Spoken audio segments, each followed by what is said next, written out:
To go down in history as the country's first African-American family to occupy the White House. But if Barack Obama wins, will his legacy be positive or a negative one? And who will be to blame for that?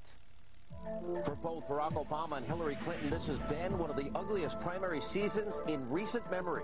Both sides have been accused of using the race card, turning what could have been a season of coming together for the Democrats into a nasty free-for-all. And while much of the attention for racial politics has been focused on the Clinton campaign, Barack Obama has waded into his own problems.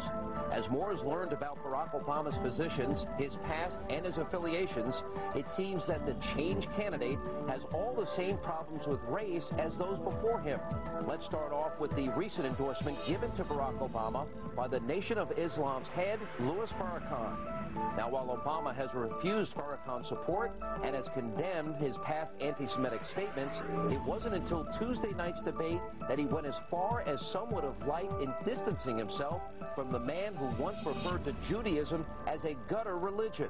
You know, I have been very clear in my denunciation of Minister Farrakhan's anti-Semitic comments. I think they are unacceptable and reprehensible. I did not solicit this support. And of course, we can't forget the connection that Farrakhan has to Obama's own Trinity United Church of Christ. Their minister and Obama's spiritual advisor, the Reverend Jeremiah Wright, honored Farrakhan for lifetime achievement, saying, quote, "He truly epitomized greatness." Now that's in reference to the same Louis Farrakhan who once referred to the white man as the skunk of the planet Earth. So how can someone who has verbally expressed such hate for others receive such an honor? Now, this wasn't a problem created by a nasty campaign ad. Barack Obama did this to himself. Then there is Michelle Obama's senior thesis from Princeton University. It was 1985 and written under her maiden name, Michelle LaVaughn Robinson. The title of the paper is, quote, "Princeton Educated Blacks and the Black Community," and it runs more than 60 pages long. Michelle Obama talks about the struggle that African Americans face integrating themselves into white society. She writes, quote, "I have found that at Princeton, no matter how liberal and open-minded some of my white professors and classmates try to be toward me, I sometimes feel like a visitor on campus, as if I really don't belong. Regardless of the circumstances under which I interact with whites at Princeton, it often seems as if to them I will always be black first and a student second," end quote. She later goes on to say, quote, "Further integration and or assimilation into a white cultural and social structure that will only allow me to remain on the periphery of society, never becoming a full participant," end quote. Taken in conjunction with the teachings of the Trinity United Baptist Church that some critics label as black separatists, a pattern begins to emerge. It's only fair to ask, do the Obamas have a race problem of their own?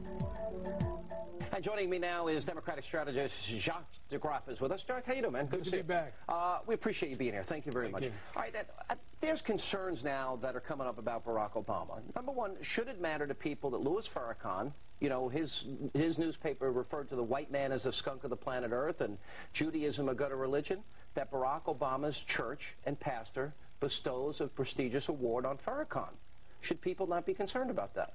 They should be concerned, and they should do the investigation. And when they do, they'll find that he's not soft on anti-Semitism. No one is saying that. He's denounced and rejected his endorsement. He has a record of support for Israel. He has a lot of support in the Jewish community. I interviewed Dr. Jeremiah Wright, and I asked him about, you know, what they have adopted at their church, the black value system. And that is that, you know, commitment to the black community, the black family, the black work ethic, you know, pledge to make the fruits of developing and acquired skills available to the black community. And it goes on and on. You would admit if it was white instead of black that would be considered racist. Well, no, because you can still go across America today and find segregation in every Sunday morning. You think that if a presidential candidate belonged to a church that had adherence to the white value system, that wouldn't be viewed as racist?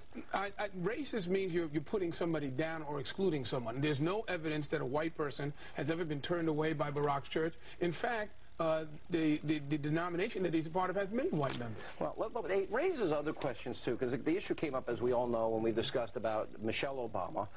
She wrote in her thesis that we see at Princeton, you know, because of the belief that blacks must join in solidarity to combat a white oppressor. Now, this was on the heels of her saying for the first time in her life, adult life, she was proud to be an American. No, it's not on the questions are on the heels, but the 2 points are actually 23 years apart. A lot of people say, wait a minute, what is the thought process behind, you know, these comments and this church and this value system? Well, why didn't he speak out against his pastor giving Farrakhan an award? Excuse me. In this same election cycle, we had a candidate from a church, a Mormon church, that had on its record as part of its policy the exclusion of black people. Oh, no, listen. No, but in fairness to Mitt Romney, he and his family fought his church to change. But the church's policy was that, and he was a card-carrying member, and his family was of that church.